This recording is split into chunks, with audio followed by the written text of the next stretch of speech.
ఈ నెల 19 నిర్వహించాల్సిన బీఆర్ఎస్ ఎల్పీ సమావేశం వాయిదా పడింది. ఈ నెల 21కి వాయిదా వేస్తున్నట్లు మాజీ మంత్రి హరీష్ రావు తెలిపారు. 19న పార్లమెంటు సమావేశాలు ముగియనున్న నేపథ్యంలో బీఆర్ఎస్ ఎంపీలు కూడా భేటీలో పాల్గొనాల్సి ఉండడంతో భేటీ వాయిదా పడింది. కేసీఆర్ అధ్యక్షతన తెలంగాణ భవన్ వేదికగా నిర్వహించే ఈ సమావేశంలో ఎంపీలు, ఎమ్మెల్యేలు, ఎమ్మెల్సీలు పాల్గొనున్నారు.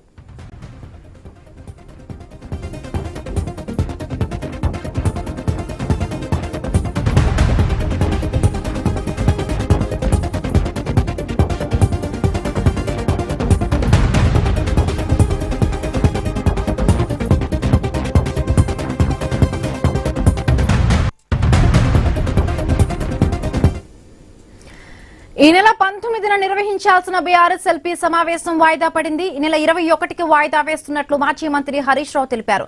19న పార్లమెంటు సమావేశాలు ముగియనున్న నేపథ్యంలో బీఆర్ఎస్ ఎంపీలు కూడా భేటీలో పాల్గొనాల్సి ఉండడంతో భేటీ వాయిదా పడింది. కేసీఆర్ అధ్యక్షతన తెలంగాణ భవన్ వేదికగా నిర్వహించే ఈ సమావేశంలో ఎంపీలు, ఎమ్మెల్యేలు, ఎమ్మెల్సీలు పాల్గొనున్నారు.